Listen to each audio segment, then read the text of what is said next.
제가 처음 이야기가 이솝 이야기로 좀 여러분들과 함께 나누려고 합니다.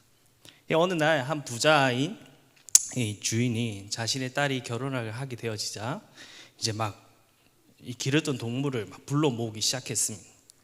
이 부자의 이제 주인은 이 동물들에게 내 딸이 그래도 하나밖에 없는 딸인데 이제 시집에 간다 하니 이제 좀 거창하게 잔치를 좀 펼쳐야 되지 않겠느냐, 너희들이 생각은 어떠하냐라고 이제 이 부자 주인은 동물들에게 물어보기 시작했습니다. 그 주인의 이야기를 들었던 동물들도 막 신나서 오랜만에 사람들이 만들어주는 음식, 그 배부르게 먹을 수 있다는 그 이야기에 얼마나 신이 났겠습니까? 주인의 그 말에 다 모두가 네, 좋습니다 주인님, 이번에 한번 거하게 한번 차려서 많은 동네 사람들이 알 수 있도록 이 딸을 축복할 수 있도록 한번 크게 한번 이제 잔치를 펼쳐봅시다 라고 동물들이 이 주인에게 이야기해 놓았습니다.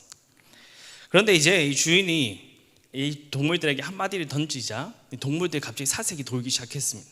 그 이야기는 주인이 그래, 잔치를 이제 그러면 하려면 음식이 필요한데 그러면 그 접시에 올라갈 사람은 어떤 동물이 올라갔으면 좋겠니? 라고 이 주인이 물어보자 동물들은 그 사색이 되어 어느 누구도 주인의 눈을 마주치지 못하는 것이었습니다. 한참을 기다려 주인이 누구가 나올까 이렇게 고민하고 지켜보고 있는 가운데 아무도 안 나오니 이제 한 동물을 지목하게 되어집니다.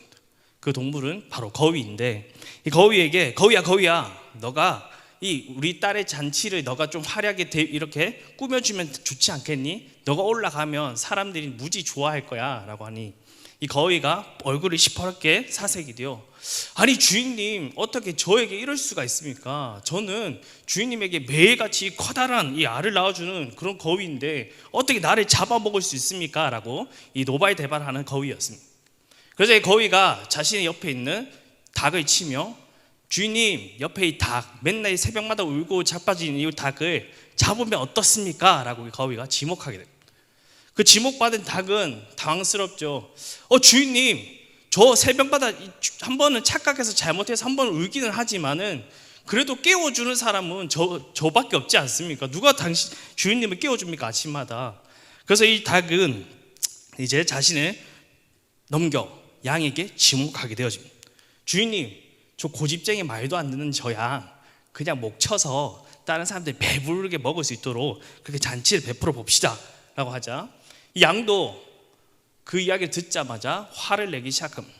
아니 주인님, 저는요 제 모든 이 털을 다 뽑아서 주인님이 따뜻하게 이 겨울을 지낼 수 있도록 해준 동물이지 않습니까? 어떻게 저를 잡아먹을 수 있겠습니까? 그래도 특별하게 이 잔치니까 좀 다르게 색다르게 말고기 어떠십니까? 라고 이 양이 질문하게 되어집니다. 이 말을 또 들은 어이가 없는 겁니다. 자기가 죽지 왜 나한테 넘겨줘서 굳이 왜 나를 죽이려고 하는지 말을 막 또 주인에게 따지기 시작합니다. 주인님이 멀리 가는 길 누가 데려다 주었습니까? 다른 어떤 동물도 주인을 태워줄 수 없는 동물인데 그 멀리까지 우리 주인님이 늦지 않도록 도착하게 만들어준 것 바로 저이지 않습니까? 그래서 차라리 저 말고 모든 사람들이 좋아하는 소고기 어떻습니까? 라고 이 말이 또 지목하게 되어집니다.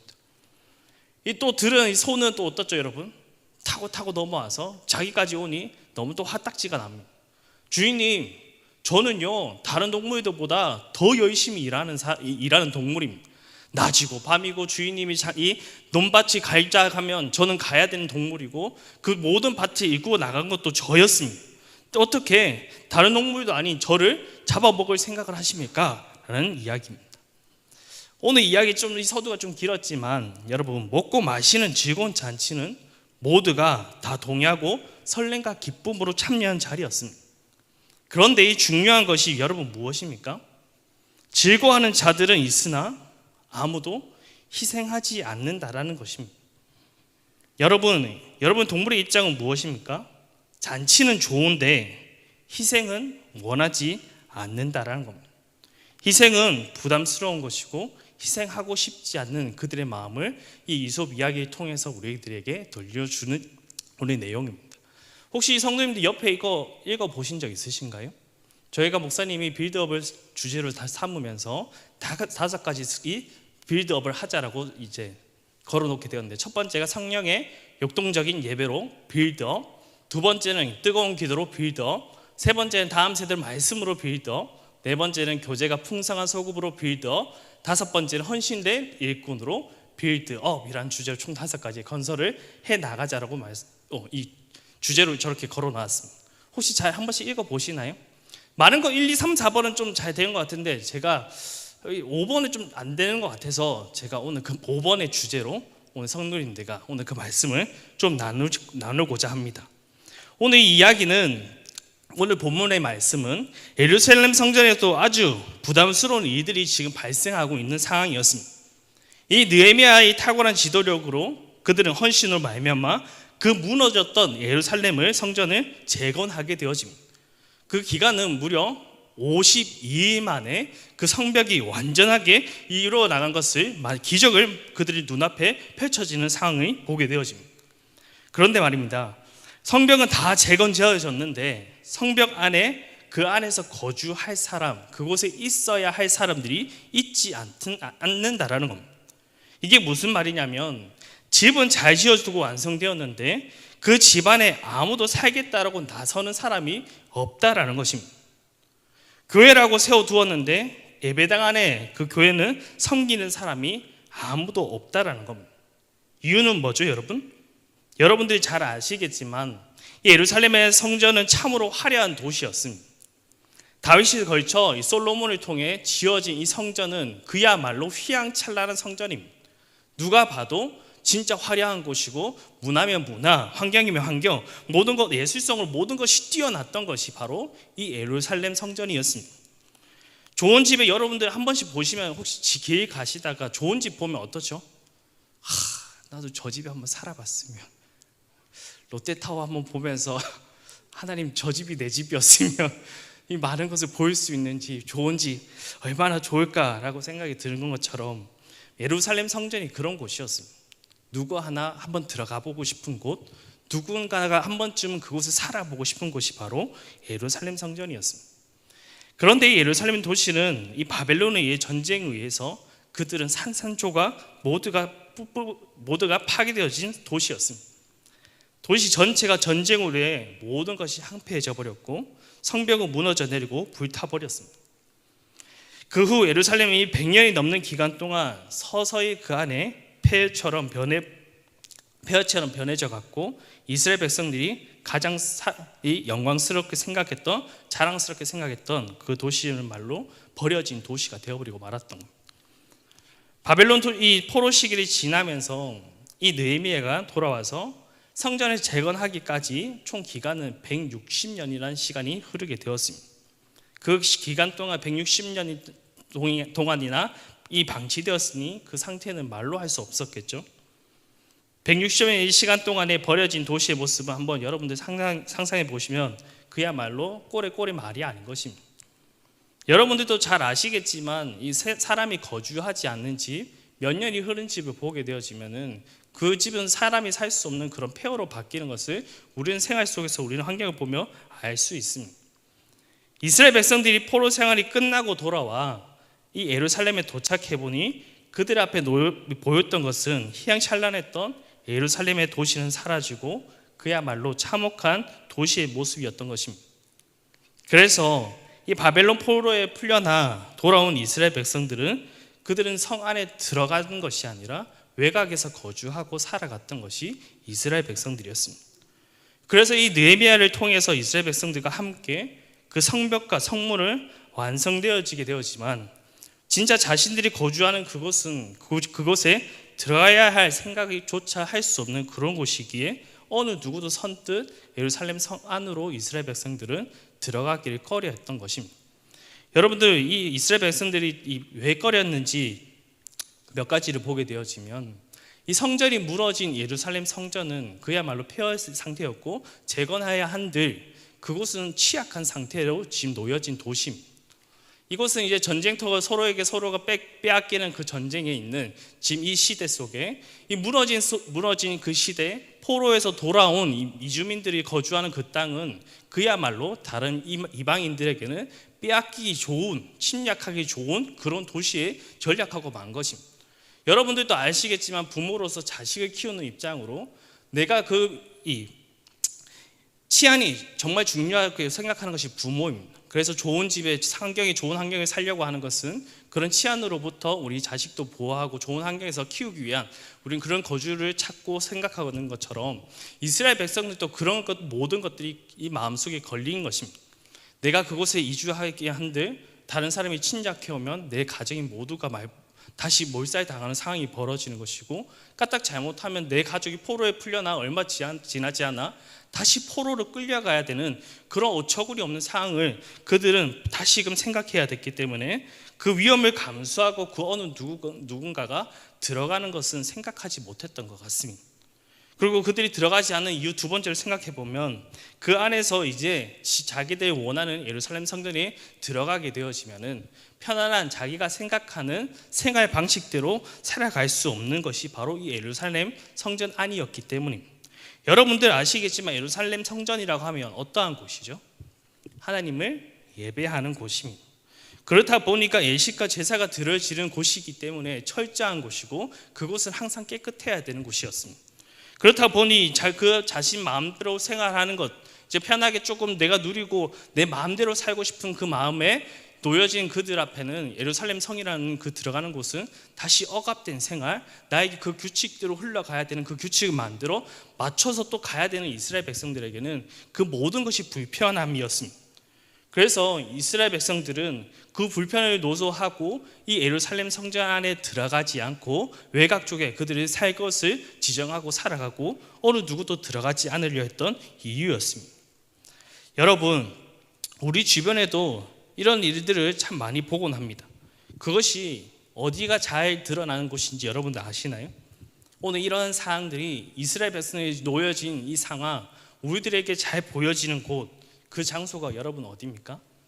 바로 교회입니다.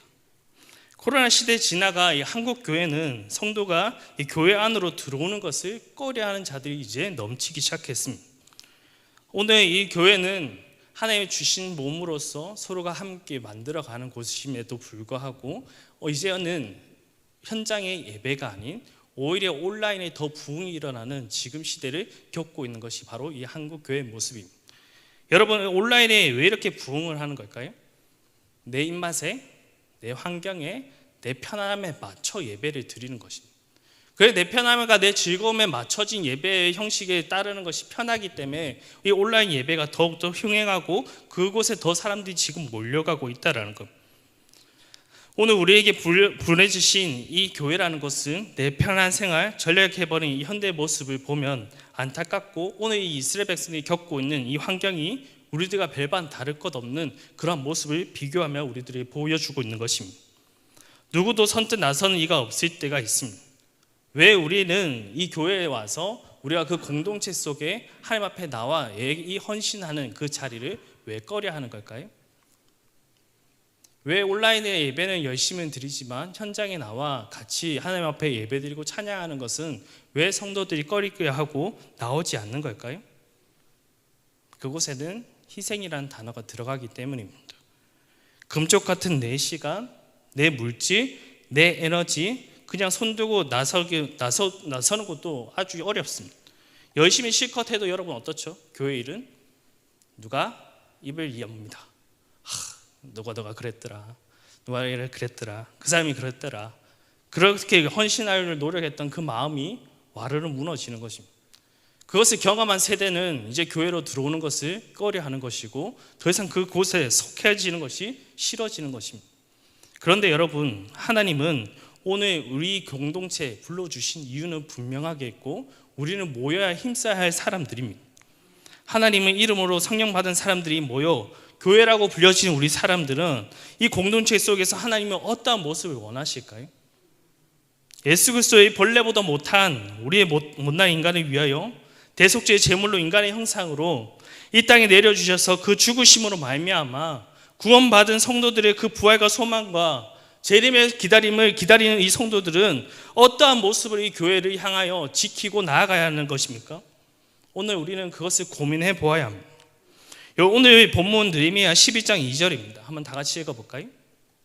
느헤미야 11장 2절입니다. 다 같이 읽겠습니다. 시작. 예루살렘에 거주하기를 지원하는 모든 자들을 위하여 백성들이 복을 빌었느니라. 아멘. 누구를 위하여 백성들이 지금 복을 빌었다고 말하고 있죠, 여러분? 아무도 거들떠 보지 않는 예루살렘에 거하기를 자원하는 자들이라고 기억하고 있습니다.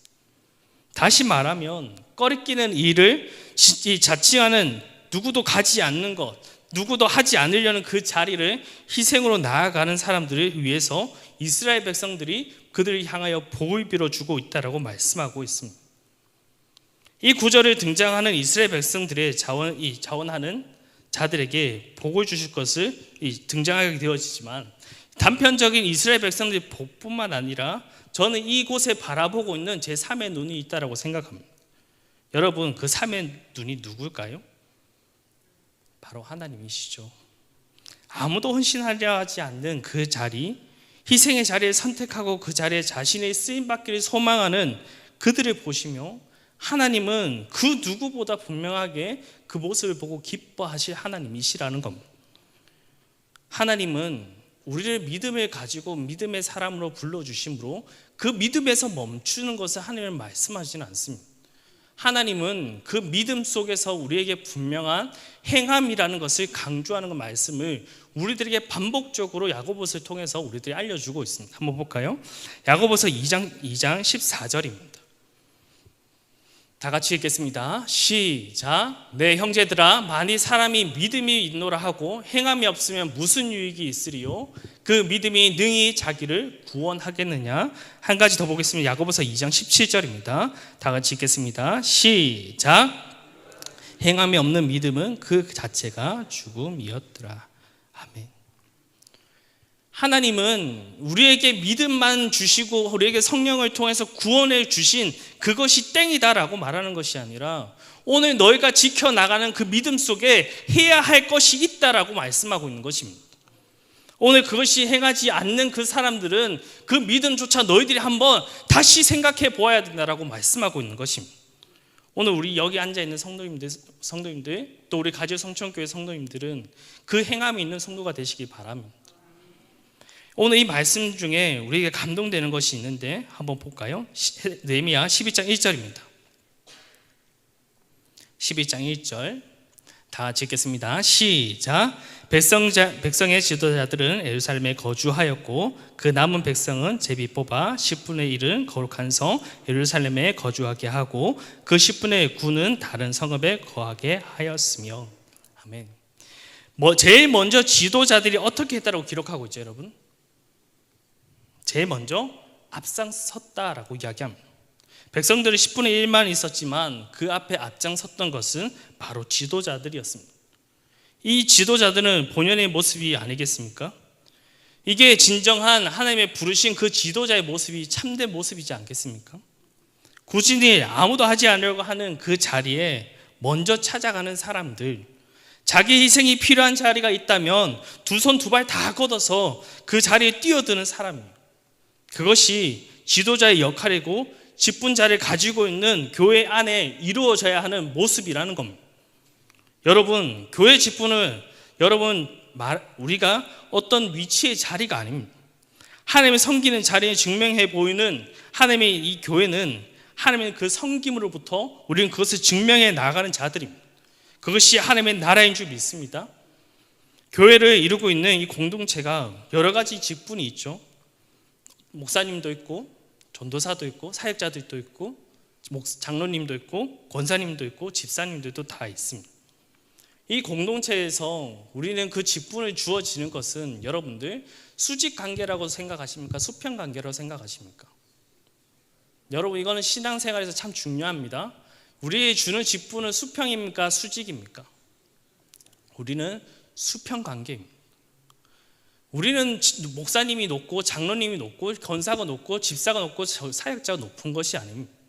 오직 우리 교회의 머리 되신 것은 예수 그리스도밖에 없음을 믿음으로 고백하시기 바랍니다. 우리는 그 예수 그리스도를 통하여서 우리에게 주어지는 그 자리가 다를 뿐인 거지, 우리는 함께 협력하여 보내주신 그 자리에서 하나님의 그 뜻이 이루어지기를 헌신해야 하는 자들이 그 직분이 주어지는 자들입니다.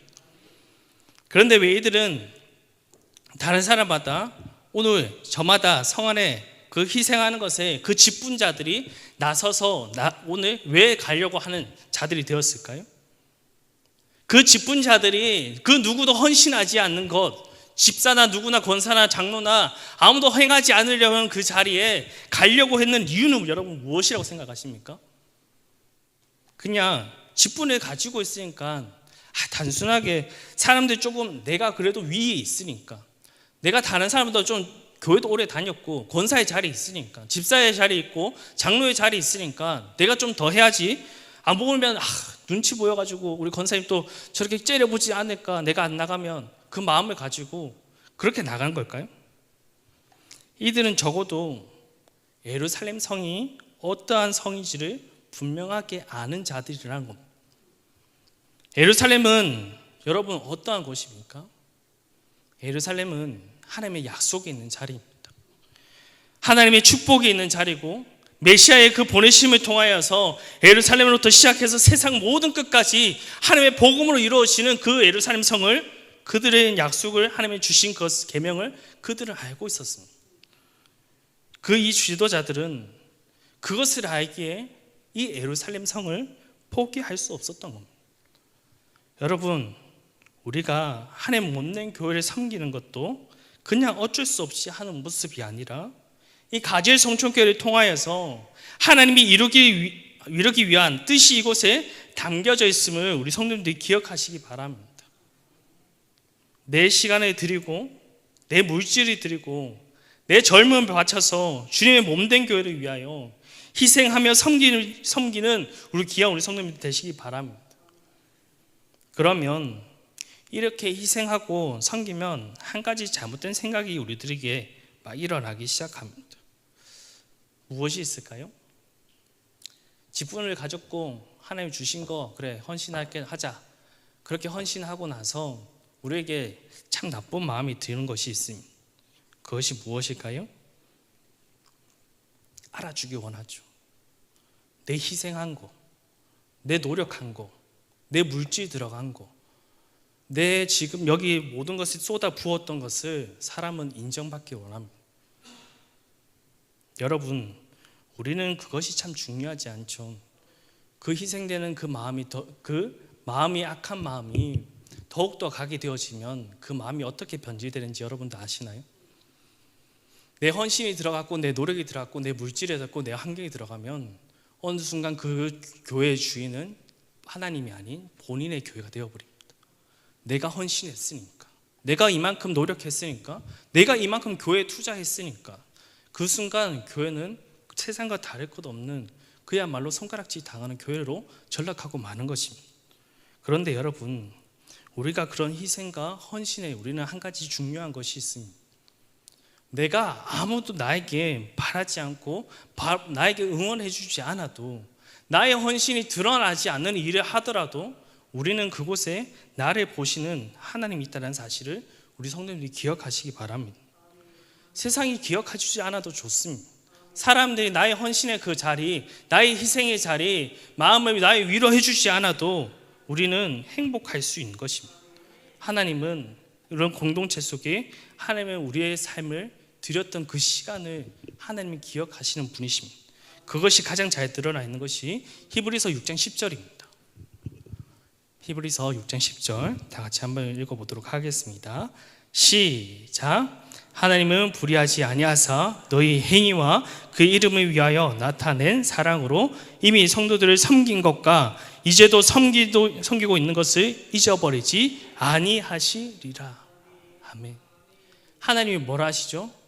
여러분들의 섬김을, 헌신의 그 자리를 내가 기억하고 분명히 똑똑하게 내가 잊어버리지 않겠다라고 말씀하고 있습니다. 공동체의 희생을 가지고 섬기는 이 하나하나 사람들이 나를 안아주지 않아도 하나님은 그 희생과 헌신을, 성도 여러분 그 자리를 하나님이 분명하게 기억하고 있다는 겁니다.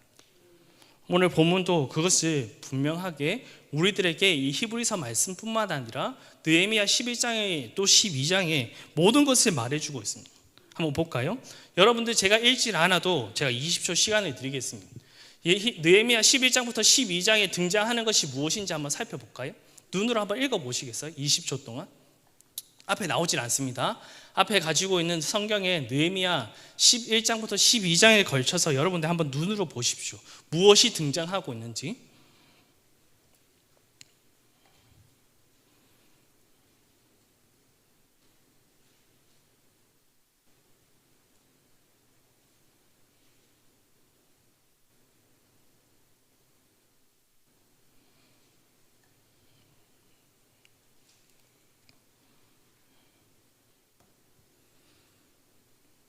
보셨습니까?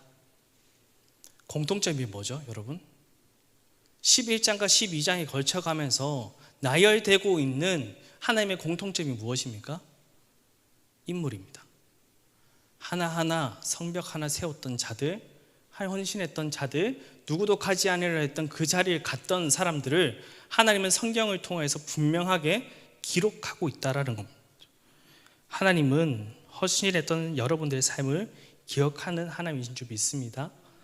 예수 그리스도의 희생을 닮아 자기를 내려놓고 교회 헌신된 자리에 찾아가는 기쁨으로 섬길 줄 아는 우리 성도님들이 되시기 바랍니다.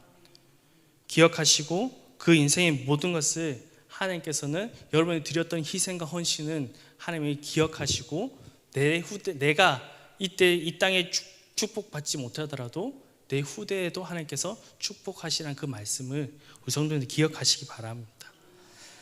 오늘 이런 가운데 또 헌신된 마음에 우리가 부딪히는 마음이 또 한 가지가 있습니다. 뭘까요? 지치는 마음. 비교돼서 못해 먹겠다. 내가 이것까지 해야 되나? 내가 진짜 하나님이 교회에 불러주신 건 맞습니다. 하나님이 그 콜링으로 하나님이 이 교회에 내가 필요하기에 불러주신 거 믿음으로 고백합니다. 하나님, 근데 제가 어떻게 해야 될까요? 이곳에 섬기는 것조차 전 그 마음에 서지 않습니다 라고 할 때 하나님 우리에게 이런 이야기를 하십니다. 로마서 1장 14절입니다. 로마서 1장 14절 다 같이 읽겠습니다. 시작. 헬라인이나 야만이나 지혜는 자나 어린 사이인 자에게 다 내게 빚진 자라. 여러분 뭐라 하시나요? 빚진 자라 말씀하십니다. 여러분 일찍 부르심을 받아 하나님의 내가 섬기는 것 불편할 수 있습니다. 내가 헌신해야 되는 그 자리, 내가 왜 하나님 좀 더 일찍 불러서 이렇게 내게 힘들게 하십니까? 라고 할 수 있지만 오늘 그 많은 나를 일찍 부르신 것은 하나님이 내게 더 많은 빚진 자임을 고백하시기 바랍니다. 교회는 여러 가지 직분이 공존하는 자리입니다. 목사, 전도사, 장로, 권사, 집사, 권찰 이런 직분들이 있습니다. 이 자리는 내 높음과 나의 낮음을 이야기하는 것이 아니라 나를 나타내기 위한 자리가 아니라 나의 권력을 만들어서 나의 교회를 만들기 위한 그런 교회가 아니라 하나님의 그 빚진 자로 갚아야 할 사람들이 모여있는 자리입니다. 사도 바울도 자신의 일생을 바쳐서 자신의 삶을 하나님 앞에 드린 자입니다. 그 자가 오늘 뭐라고 표현하죠? 내가 빚진 자입니다 라고 고백합니다. 여러분 이 사실을 내가 헌신하는 그 자리, 섬기는 그 자리에 날마다 이것을 반복적으로 새기길 바랍니다. 우리는 그 하나님의 주신 그 값없는 사랑이 우리는 그것을 빚진 자로 갚을 수 없는 받은 그 사랑을 누리고 있는 것이 바로 우리이지 않습니까? 오늘 그 자리 속에 우리가 하나님의 그 부르심에 나의 헌신할 수 있는 것, 내가 남에게 말하지 못한 그 희생할 수 있는 그 각오가 일어나는 것은 하나님이 나에게 주신 그 사랑 덕분에 내가 오늘 이 자리에 설 수 있는 것이고 헌신할 수 있는 자림을 기억하시기 바랍니다. 그러면 나는 어떠한 상황이 올지라도 어떠한 환경이 올지라도 나의 자리는 흔들리지 않습니다. 그것을 지목하는 것이 누구시라고요? 하나님 앞에 드리는 자리이기 때문입니다. 이제 말씀을 정리하겠습니다. 우리의 불러주신 헌신과 희생의 자리는 은혜의 자리입니다. 우리의 성도는 마땅히 기쁨으로 그것을 나아가야 하는 그 존재입니다. 교회에 필요한 부분이 있다면 우리 성도님들 찾아가서 헌신할 수 있는 그런 성도가 되시기 바랍니다. 내가 생각해서 다른 사람이 불러줘야지 그 사람이 나를 좀 이렇게 해주면 내가 갈 텐데 라는 생각을 버리시고 내가 이 하나님의 몸된 교회에 나를 부르신 이유가 무엇인지를 곰곰이 생각하고 내가 할 수 있는 최선의 자리를 하나님 앞에 드릴 수 있는 우리 성도님들 되시기 바랍니다. 이 나의 몸된 일꾼뿐만 아니라 이제 곧 여름 성경학교가 다가오고 있습니다. 꼭 내가 몸으로 할 수 없어도, 내가 몸으로 부족해서 하나님 섬길 수 없다면 내가 뭐 가지고 있는 물질로도 섬길 수 있는 것이 바로 이 다헌신의 자리입니다. 이 다음 세대를 세우는 것, 다음 세대를 위해서 나의 물질을 투자하는 것, 그것은 아까운 것이 아닙니다. 왜냐하면 이 다음 세대도 우리를 이어 하나님의 그 빛을 비추하는 세대이기 때문입니다. 그래서 오늘 나에게 주어진 모든 것에 환경이나 물질이나 모든 내가 필요한 것이 있다면 그것을 향하여 헌신하고 희생할 줄 아는 멋진 성도님들 되시기를 주님의 이름으로 축복합니다.